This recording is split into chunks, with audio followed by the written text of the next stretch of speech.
మనోజ్ పైన మొత్తం మీద ఒక ఉద్రిక్త వాతావరణం నెలకొందని చెప్పుకోవచ్చు. ఒకవైపు పోలీసులు మొత్తం పహారా కాస్తున్నారు, ఎక్కడికక్కడ ఆధీనంలోకి తీసుకున్నారు. ఒకవైపు మనోజ్ విష్ణు అదేవిధంగా మోహన్ బాబుకు సంబంధించినటువంటి ఏదైతే గన్స్ ఉంటాయో వాటిని సైతం సీజ్ చేయాలని ఉన్నతాధికారుల నుంచి ఆదేశాలు రావడంతో ఇప్పటికే వాటిని సైతం వాళ్ళని హ్యాండ్ ఓవర్ చేసుకున్నారు. ఎలాంటివి జరగకుండా భారీగా పోలీసులు మోహరించారు. ఒకవైపు అటు పోలీసులు కావచ్చు, అదేవిధంగా స్పెషల్ ఫోర్స్ కూడా రంగంలోకి దిగింది. జనరల్ గా స్పెషల్ ఫోర్స్ అనేది రంగంలోకి దిగదు, ఏదైనా పెద్ద ఇష్యూ అయితే మాత్రమే రంగంలోకి దిగుతుంది. ఇప్పుడు ఇక్కడ ఎక్కువ మంది ఉండడంతో పెద్ద ఎత్తున ఇక్కడికి రంగంలోకి దిగింది. మొత్తం మీద ఉద్రిక్త వాతావరణం నెలకొందని చెప్పుకోవచ్చు. మనోజ్ అదేవిధంగా మోనిక బయటకు వస్తేనే లోపల ఏం జరిగింది ఏంటిది అనేది ఉద్రిక్త మొత్తం కూడా క్లారిటీ వచ్చే అవకాశం ఉంది. మరి కాసేపట్లోనే వాళ్ళు ఇక్కడికి బయటకు వచ్చే అవకాశం కనిపిస్తుంది. రైట్ శిల్ప, ఒక్కసారి మీరు లైన్ లో ఉండండి. విజువల్స్ ని ఆ ఇంటి గేట్ వైపు చూపించే ప్రయత్నం చేయమనండి. ఒకసారి ఆ విజువల్స్ ని గేట్ వైపు చూపించే ప్రయత్నం చేయమండి. ఆ గేట్ కు సంబంధించి విజువల్స్ మీరు చూస్తున్నారు. కొద్దిసేపటి క్రితం అక్కడ మీరు చూడొచ్చు పోలీసు ఫోర్స్ ని పెంచడం జరుగుతుంది. ఫుల్ ఫ్రంక్ వెళ్లే ప్రయత్నం చేద్దాం సో దట్ అక్కడ విజువల్ ఇంకా క్లియర్ అండ్ ఎవిడెంట్ గా ఉంటుంది. ఒకసారి మీరు చూస్తున్నారు పోలీసు బందోబస్తు ఏ స్థాయిలో ఉందో మనకు అర్థమవుతోంది. ఏ క్షణాన్నైనా ఉద్రిక్త వాతావరణం నెలకొనే అవకాశం ఉంది. ఏ క్షణాన్నైనా ఎవరైనా బయట నుంచి లోపలికి చొచ్చుకు వెళ్తారేమో, ఎవరైనా చొరబడతారేమో, ఎవరైనా గేట్లు బద్దలు కొట్టుకొని లోపలికి వెళ్తారేమో అనే అనుమానాలతో పోలీసు ఉన్నతాధికారులు కూడా అక్కడికి చేరుకున్నారు. అక్కడ ప్రొటెక్షన్ గా నిల్చున్నారు. అక్కడి నుంచి ఎవరిని లోపలికి వెళ్ళనివ్వటం లేదు, లోపల నుంచి ఎవరు బయటకు కూడా రావటం లేదు. ఒక విజువల్ మనం చూసాం. మంచు మనోజ్ ఇంటి బయట కూర్చున్న విజువల్. మరి ముఖ్యంగా మోహన్ బాబు మనోజ్ మీద కూడా దాడి చేశారంటూ ప్రచారం జరుగుతోంది. విజువల్స్ మీరు చూస్తున్నారు. మోహన్ బాబు ఇంటి నుంచి బయటకు వచ్చారు. బయటకు వచ్చిన క్రమంలో ఇటు మోహన్ బాబు మీడియా మీద కూడా దాడి చేశారు. కోపంతో ఊగిపోయారు, కోపంతో రగిలిపోయి మీడియాకి సంబంధించి మీడియా మైక్ లాక్కొని మీడియా ప్రతినిధి మీద దాడి చేశారు. గాయాల పాలు చేశారు, గాయాలయ్యేలా చేశారు మోహన్ బాబు. ఈ నేపథ్యంలో జర్నలిస్టు సంఘాలు కూడా ఈ దాడిని ఖండించడం జరుగుతోంది. ప్రస్తుతం మోహన్ బాబు చర్యను అక్కడ జర్నలిస్టులు ఖండించడం జరుగుతోంది. అక్కడ రిపోర్టర్స్ అందరూ కూడా, అక్కడ జర్నలిస్టులు, వీడియో జర్నలిస్టులు కావచ్చు, లేకపోతే రిపోర్టర్స్ కావచ్చు, వీళ్ళందరూ కూడా అక్కడ ఆందోళన చేశారు, నిరసన వ్యక్తం చేశారు. మోహన్ బాబు దాడికి క్షమాపణ చెప్పాలంటూ వాళ్ళు అక్కడ నినాదాలు చేస్తున్న విజువల్స్ మీరు చూశారు. మోహన్ బాబు ఇంటి ముందు జర్నలిస్టులు ఆందోళన వ్యక్తం చేస్తున్నారు. దానికి సంబంధించిన బ్రేకింగ్ న్యూస్ చూస్తున్నారు. మోహన్ బాబుకి సంబంధించి మోహన్ బాబు అక్కడ ఎటువంటి సినారియో ఉందో మీరు చూడొచ్చు. ఈ నేపథ్యం జల్పల్లి ఫామ్ హౌస్ దగ్గర ఏ క్షణాన్ని ఎటువంటి ఉద్రిక్త వాతావరణం చోటు చేసుకుంటుందో అన్న ఒక అంశానికి సంబంధించి పోలీసులు భద్రతను పెంచారు. మంచు మనోజ్ ఇంటి బయటే ఉన్నారు. ఈ రాత్రంతా బయటే ఉండబోతున్నారా? లోపలికి వెళ్ళే అవకాశం ఉందా? లేకపోతే బయటకు వచ్చేస్తారా? తన కూతురిని, తన ఫ్యామిలీని తీసుకుని బయటకు వచ్చేస్తారా? మరి ముఖ్యంగా భూమా మౌనిక మాట్లాడిన ఆ సందర్భాన్ని కూడా చూసాం. భూమా మౌనిక మాట్లాడుతున్న సందర్భంలో కూడా పోలీసులతో మాట్లాడుతున్నప్పుడు ఆమె చెప్పుకొచ్చారు. మరి ముఖ్యంగా తన పిల్లలు కావచ్చు, తన కుటుంబం జోలికొస్తే ప్రైవేట్ కంప్లైంట్ ఫైల్ చేస్తారంటారు. విజువల్స్ మీరు చూస్తున్నారు. ఇటు మనోజ్ గేట్ తోసుకుని లోపలికి వెళ్తున్న విజువల్స్ మీరు చూస్తున్నారు. ఒక్కసారి అక్కడ ఎటువంటి సినారియో ఉందో చూద్దాం. ఆ తర్వాత మంచు మోహన్ బాబు ఎటువంటి చర్యకు దిగారో చూద్దాం. ముందుగా గేట్ తోసుకుంటూ మనోజ్ లోపలికి వెళ్తున్న సందర్భంలో ఏం జరిగిందో చూద్దాం.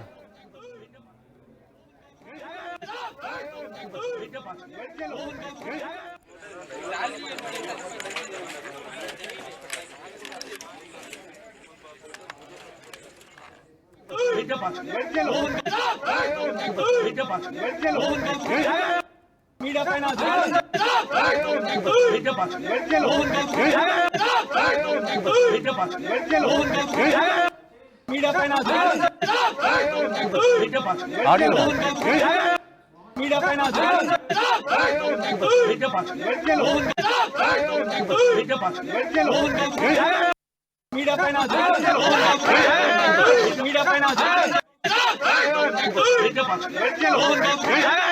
ఇది జల్పల్లి ఫామ్ హౌస్ దగ్గర గంటకు ఉద్రిక్త వాతావరణం పెరుగుతోంది. మరీ ముఖ్యంగా నిన్నటి నుంచి క్షణం ఉత్కంఠగా మారిందనే చెప్పుకోవాలి. ప్రతి క్షణం కూడా నరాలు తెగే ఉత్కంఠ అనే చెప్పుకోవాలి. ఈ ఫ్యామిలీ కథ చిత్రంలో క్లైమాక్స్ కు చేరుకుందా కానీ యాక్షన్ సీన్ మాత్రం యాక్షన్ సీన్స్ అనే చెప్పుకోవాలి. ఇప్పుడు యాక్షన్ లోకి దిగింది. మరీ ముఖ్యంగా మంచు మనోజ్ గేట్లు బద్దలు కొట్టుకుని లోపలికి వెళ్ళిన తర్వాత మోహన్ బాబు కూడా రంగంలోకి దిగారు. మోహన్ బాబు రంగంలోకి దిగి మీడియా ప్రతినిధి మీద దాడికి దిగడం ఇటు మనోజ్ మీద కూడా దాడికి దిగడానికి తెలుస్తోంది. ఇటు మోహన్ బాబు మీడియా ప్రతినిధి మీద దాడికి దిగడం ఇది సమంజసం కాదు, ఇది ఖండించాల్సిందంటూ కూడా ప్రతి ఒక్కరు ఈ అంశానికి సంబంధించి రియాక్ట్ అవుతున్నారు. విజువల్స్ మీరు చూస్తున్నారు. మోహన్ బాబు మీడియా ప్రతినిధి మీద దాడికి దిగారు.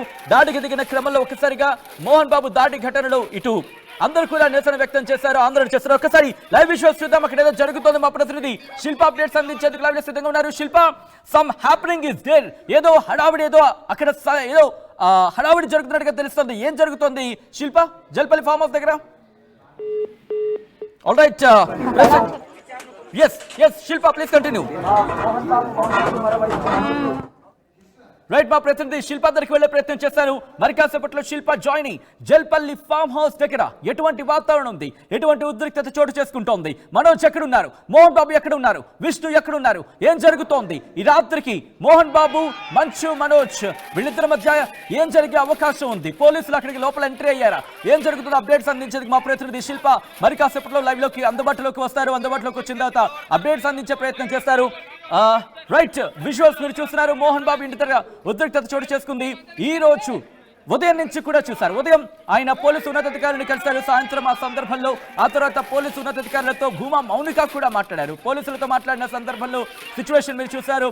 ప్రస్తుతం సెకండ్ బాక్స్ లో లైవ్ విజువల్స్, అవి సెకండ్ విజువల్స్ మీరు చూస్తున్నారు. రైట్, సెకండ్ విజువల్ మీరు చూస్తున్నారు. అక్కడ ఉద్రిక్త వాతావరణం చోటు చేసుకుని దీంతో రోపాటి రంగంలోకి దిగింది. రైట్, ఇంట్రెస్టింగ్ ఇదే అంశానికి సంబంధించి మంచు మోహన్ బాబు రియాక్ట్ అయ్యారు. తన కొడుకుకు సంబంధించి ఆవేదన వ్యక్తం చేస్తూ ఆయన ఒక ఆడియో రిలీజ్ చేయడం జరిగింది. మోహన్ బాబు తన ఆవేదన వ్యక్తం చేస్తున్నారు. మంచు మనోజ్ కి సంబంధించి ఏమంటున్నారు ఇంకా ఇప్పుడు చూద్దాం.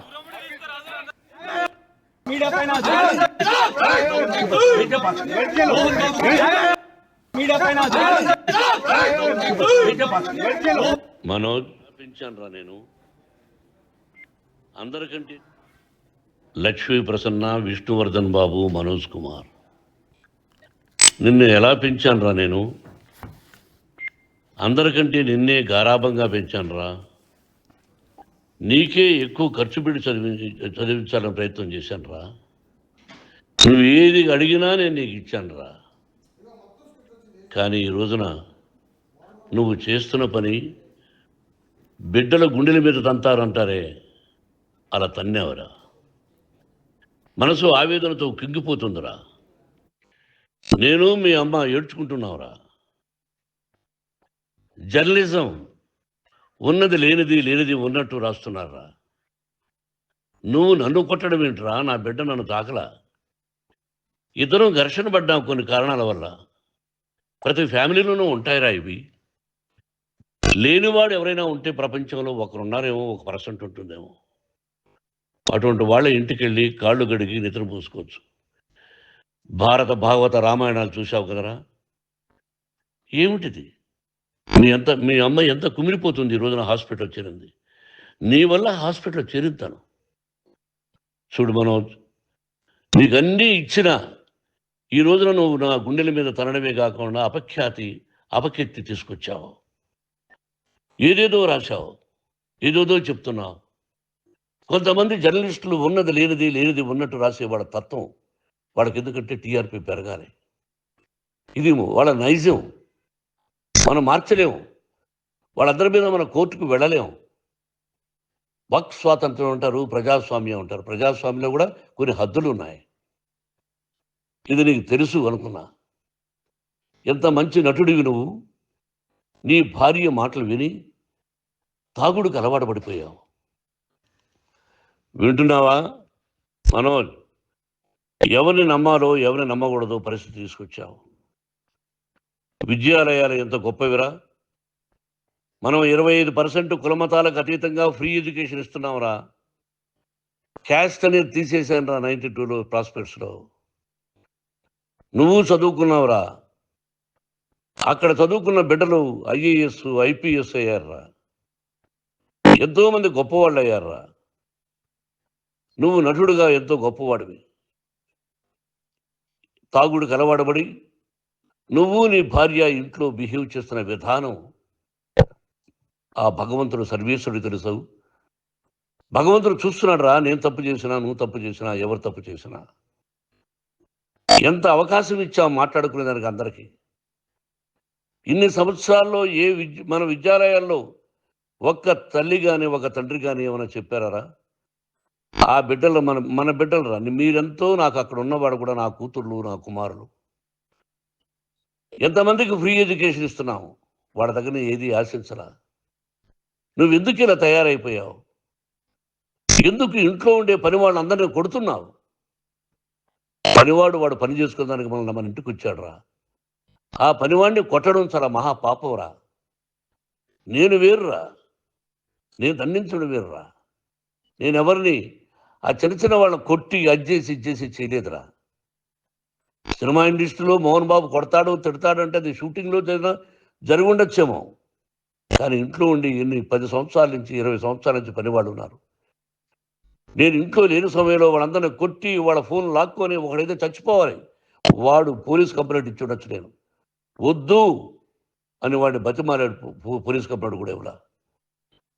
ఇంకైనా నువ్వు నీ భార్య మారి బయట ఉండండి రా అన్నాను నేను. లేదు డాడీ తప్పు చేయలేని ఒకసారి వచ్చావు, మళ్ళీ తప్పు చేశావు, మళ్ళీ వెళ్ళావు, మళ్ళీ ఈసారి తప్పు చేయనన్నావు. ఏమండి వీడు తప్పు చేయడం అని మీ అమ్మ చెప్పింది, ఇంట్లో పెట్టుకున్నా.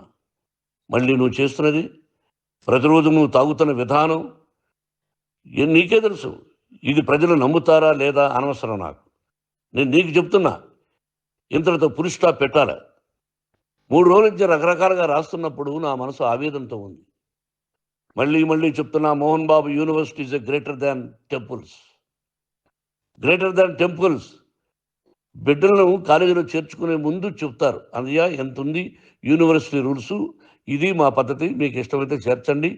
గవర్నమెంట్ బిడ్డలని గవర్నమెంట్ ఏమి ఇస్తుందో ఇంత పర్సంటేజీ, వాళ్ళకు కూడా మీ దగ్గర ఎందుకు డబ్బు తీసుకుంటున్నావు అంటే దానికి అర్థం పరమార్థం చెప్పాము. దొంగతనంగా తీసుకోలేదు, ప్రతి దానికి చెక్కులు ఉన్నాయి, అది అకౌంట్ ఉంది. దానిలో తప్పులు జరిగితే డిపార్ట్మెంట్ ఉంది, కాలేజీలో ఏదైనా తప్పు జరిగితే గవర్నమెంట్ ఉంది. ఇవన్నీ నీకు తెలుసు. ఈ రోజున ప్రపంచంలోనే నెంబర్ 1గా చేయాలని మీ అన్న కష్టపడి ఇతర దేశాల్లో నెంబర్ 1 యూనివర్సిటీ టైఅప్ చేశాడు. ఈ రోజు నువ్వు చేసిన విధానం ఏమిటి? నువ్వే ఒకప్పుడు నాకు ఇవి ఏమొద్దు నేను యాక్టింగ్ అన్నావు, ఈ రోజున ఏం చేస్తున్నావు? విద్యాలయాల మీద పెట్టావు. తల్లిదండ్రులు చాలా గొప్పవాళ్ళు రా. కొంతమందికి డబ్బు కట్టలేకపోవచ్చు, కట్టని వాళ్ళకు కొంత సహాయం చేసావు, అంతా సహాయం చేయలేము. బ్యాంకుల్లో డబ్బు కట్టాలి, లెక్చరర్స్కి డబ్బులు ఇవ్వాలి, యూనివర్సిటీ బ్రహ్మాండంగా నడపాలంటే మంచి లెక్చరర్స్ కావాలి. ఇవన్నీ తెలిసి చేస్తున్నావురా 32-33 సంవత్సరాల నుంచి. అది పక్కన పెడితే అందరినీ కొట్టడానికి వస్తావు, మీ అన్నం తిడతావు. ఒక వ్యక్తి వినయ్ గారని ఆయన వ్యక్తి హెల్ప్ చేయడానికి వస్తే ఆ వినయ్ ఎవరు లజ్జాగుడికి చంపేస్తాను వాడు అన్నావు. ఇవన్నీ ఎంత తప్పురా. అంటే మీ నాన్నగారికి ఎవరు సహాయం చేయడానికి వస్తే వాళ్ళందరినీ లజ్జాగుడుకులు అంటావు, చంపేస్తానంటావు. మీ అన్నను చంపేస్తానన్నావు, చంపరా చూద్దాం మీ అన్న నేనే అన్నా. తాకరా నీ ధైర్యం ఉంటే అన్నా. ఎంతమందిని చంపాలనుకుంటున్నావు, ఎంతమందిని చేయాలనుకుంటున్నావు, నువ్వు ఏం సాధించాలనుకుంటున్నావు ఆలోచించుకో. ఈ ఇంట్లోకి అడుగు పెట్టడానికి నీకు అధికారం లేదు. ఇది నా కష్టార్జితం. మా నాన్నగారు 10 రూపాయలు 10 పైసలు కూడా ఇవ్వలేదురా, మంచి జన్మనిచ్చాడు మా నాన్నగారు. మద్రాసుకు వెళ్ళి వీధుల్లో అడుగు తిన్నాను రా, ఒక పూట కూడా భోజనం లేకుండా అడుగు తిన్నాను రా. న్యాయంగా మోహన్ బాబు తిడతాడు కొడతాడంటారు కానీ మోసగడనం లేదురా. నీట్ పార్లమెంటేరియన్గా బయట వచ్చాను రా. నువ్వు నా పరువు ప్రఖ్యాతులు మంట కలిపావు.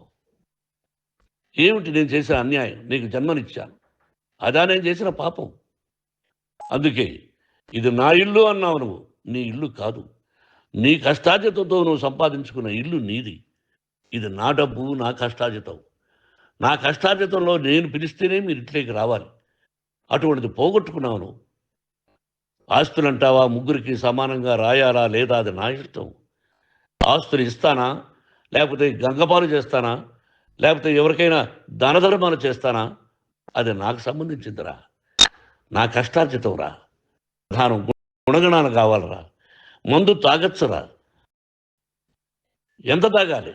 నేను కూడా 1 or 2 పెగ్స్ తీసుకుంటా. ఇది తప్పు కాదు, జనానికి తెలియాలి, నా డబ్బు ఇది. తాగి ఎవరిని కొట్లా, తాగి నేను తింటున్నా, అది ప్రజలకు అక్కర్లా. నేను తప్పు చేస్తేనే ప్రజలకు కావాలా. ఇవన్నీ ఉన్నాయిరా.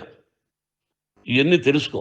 జర్నలిస్ట్ సోదరులారా, మీకు నా గతాన్ని తెలుసు, నా భవిష్యత్తు, నేను ఎక్కడి నుంచి వచ్చాను కూడా మీకు తెలుసు. ఈ రోజున మీరు రాస్తున్న విధానం, నా బిడ్డ నన్ను కొట్టాడన్నారు, ఎంత తప్పు. ఈ రోజున నా బిడ్డ మీద కోపంతో అవును చెప్పచ్చు, కాదు, వాడు నా మీద చెయ్యెత్తలేదు. నేను ఘర్షణ పడ్డాం. ఘర్షణ వేరు, కొట్టుకోవడం వేరు. గాయాలతో హాస్పిటల్కి వచ్చి కుంటుకుంటుగా నడిచాడు. మళ్ళీ ఏమని పోలీస్ స్టేషన్కి వెళ్ళి చెప్పాడు. ఎవరో ఇద్దరున్నారు, వాళ్ళిద్దరూ నా మీద దాడి చేశారన్నాడు. నా ఇంట్లో పనిచేస్తున్న వ్యక్తుల గురించి పోలీస్ స్టేషన్కి వెళ్ళి చెప్పవలసిన అవసరం అతనికి లేదు, హక్కు లేదు. పోలీస్ డిపార్ట్మెంట్ కూడా తెలుసుకోవాల్సిన విషయం. నా ఇంట్లో ఉండే వర్కర్స్ మీద నేను కంప్లైంట్ ఇవ్వాలి. నువ్వు పర్మిషన్ లేకుండా నా ఇంట్లోకి నువ్వు చొరబడి ఇల్లు నాదంటూ ఇంట్లో పనిచేస్తున్న వర్కర్స్ మీద కంప్లైంట్ ఇచ్చావు.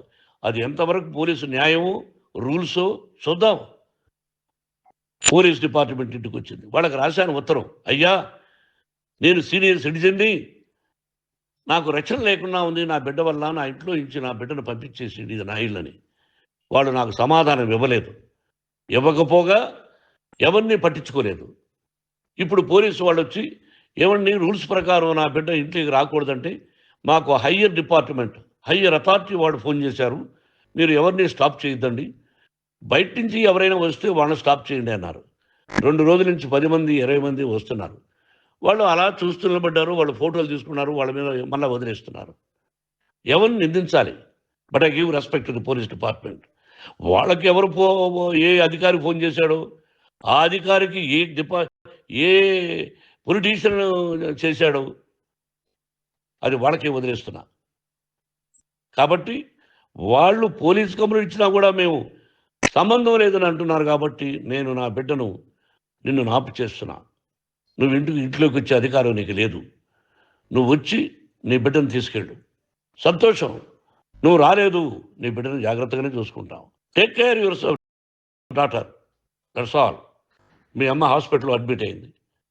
రేపో ఎల్లుండో మీ అమ్మను పిలిపించి బాగైన తర్వాత ఇదిగో నువ్వు నీ కొడుకు బిడ్డను తీసుకెళ్ళి వాడికి అప్పచెప్పని చెప్తాను పోలీసు వాళ్ళ ఆధ్వర్యంలో.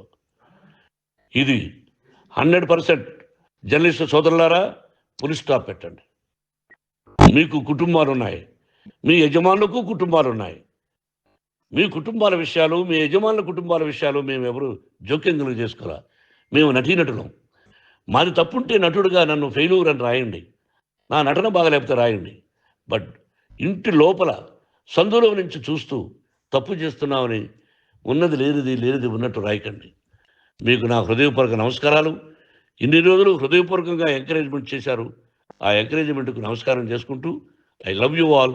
I love you police department. మీరు న్యాయంగా ధర్మంగా నడుచుకోండి, ఎవరికి తొత్తుల్లాగా ఉండొద్దండి అని మనవి చేసుకుంటూ నేను సెలవు తీసుకుంటాను. Thank you very much for all the journalist. ఇక్కడ ఫుల్ స్టాప్ పెట్టండి, ఫుల్ స్టాప్ పెట్టండి. Thank you very much. Right, అది మంచు మోహన్ బాబు కొద్దిసేపటి క్రితం ఆయన ఒక ఆడియో రిలీజ్ చేశారు, ఆడియో మెసేజ్ చేశారు. ఈ ఆడియో మెసేజ్ మనోజ్ని ఉద్దేశించి ఆయన ఇన్ఫాక్ట్ ఆడియో మెసేజ్లో మనోజ్ని ఉద్దేశించి ఆయన కీలకమైన వ్యాఖ్యలు చేయడం జరిగింది. మనోజ్ నిన్ను చాలా గారాభంగా పెంచానంటూ చెప్పుకొచ్చారు.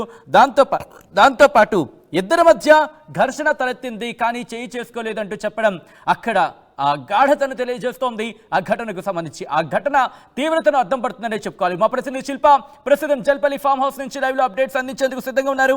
జల్పల్లి ఫామ్ హౌస్కు నేరుగా వెళుతున్నారు. జల్పల్లి ఫామ్ హౌస్ దగ్గర ప్రస్తుతం అంటే మంచు మోహన్ బాబు ఇంటి నుంచి అప్డేట్స్ అందించేందుకు మా ప్రతినిధి శిల్ప లైవ్లో సిద్ధంగా ఉన్నారు. శిల్ప, ప్రెసెంట్ ఏం జరుగుతోంది?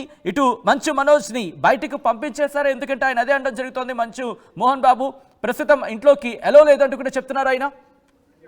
రైట్, ఒకవైపు ఉద్రిక్త వాతావరణం కొనసాగుతున్న నేపథ్యంలోనే మోహన్ బాబు అనేది ఒక ఆడియో అనేది సోషల్ మీడియా పేరుగా లీక్ చేశారు. అది కొంచెం ఎమోషనల్ గా ఉంది. అందరికీ హార్ట్ టచ్ అవుతుంది. నేను చిన్నప్పటి నుంచి ఎంత ప్రేమగా చూసుకున్నా అంటూ మనోజ్కు సంబంధించినటువంటి ఆడియో అనేది రిలీజ్ చేశారు. దీనికి సంబంధించి ఒకవైపు ఇది వైరల్ గా మారిందని చెప్పుకోవచ్చు. ఇంకోవైపు మోహన్ బాబు ఇంటి దగ్గర ఉద్రిక్త వాతావరణం కొనసాగుతుంది.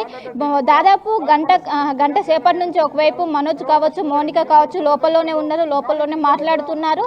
వాళ్ళు ఇంకా బయటకు రాలేదు. నా లోపలికి వెళ్ళేటప్పుడు నా పిల్లలు లోపల ఉన్నారు, నేను లోపలికి వెళ్ళాలని ఖచ్చితంగా మనోజ్ ఇక్కడ ఉన్నటువంటి సెక్యూరిటీతో వాకౌట్ చేసుకున్నారు. వాళ్ళు లోపలికి వెళ్ళకపోవడంతో గేట్లను సైతం బద్దలు కొట్టి మరి లోపలికి వెళ్ళారు. వాళ్ళు ప్రస్తుతం దాదాపు గంట సేపు అవుతుంది. గంట సేపు నుంచి వాళ్ళు లోపలలోనే ఉన్నారు, లోపలలోనే చర్చిస్తున్నారు. మొత్తం మీద ఒకవైపు ఉద్రిక్త వాతావరణం కొనసాగుతుంది. వాళ్ళు మనోజ్ ఎప్పుడైతే లోపల ఉన్నారో వాళ్ళు లోపల ఉండగానే ఒకవైపు సెక్యూరిటీ సిబ్బంది అనేది అలర్ట్ అయింది. ఒకసారిగా ఒకవైపు అడిషనల్ ఏసీపీ కావచ్చు, అదేవిధంగా స్పెషల్ ఫోర్స్ కావచ్చు రంగంలోకి దిగింది. వాళ్ళు లోపల ఉండగానే ఈ పరిణామాలు అనేది వెంటనే జరిగాయి. ఇంకోవైపు లోపల కూడా ఎవరిని అనుమతించకుండా మీడియా వాళ్ళని కూడా ఇక్కడ గేట్ దగ్గర ఉండనీయకుండా ఎక్కడికి అక్కడే చెల్ల చెదురు చేస్తున్నారు. మొత్తం మీద ఒక ఉద్రిక్త వాతావరణం కొనసాగుతుందని చెప్పుకోవచ్చు. ఇంకోవైపు మనోజ్ కావచ్చు, మౌనిక కావచ్చు లోపలలోనే ఉండి చర్చిస్తున్నారు. నా పిల్లలు లోపలనే ఉన్నారు, నేను లోపలికి ఖచ్చితంగా వెళ్ళి తీరాలంటూ మనోజ్ సెక్యూరిటీ సిబ్బందిని వాళ్ళని ఒకవైపు దాడి చేస్తున్న దాన్ని ప్రతిఘటిస్తూ లోపలికి వెళ్ళారు. ఈ సమయంలోనే ఒకవైపు మనోజ్కి సంబంధించినటువంటి షర్టు కూడా చిరిగింది. మొత్తం మీద ఒక ఉద్రిక్త వాతావరణం కొనసాగుతుందని చెప్పుకోవచ్చు. ఒకవైపు మంచు ఫ్యామిలీకి సంబంధించినటువంటి ఏదైతే ఇష్యూ ఉంటుందో చెప్పుకోవచ్చు. ఎప్పుడైతే మనోజ్ కావచ్చు, మౌనిక కావచ్చు వాళ్ళు బయటికి వస్తే ఈ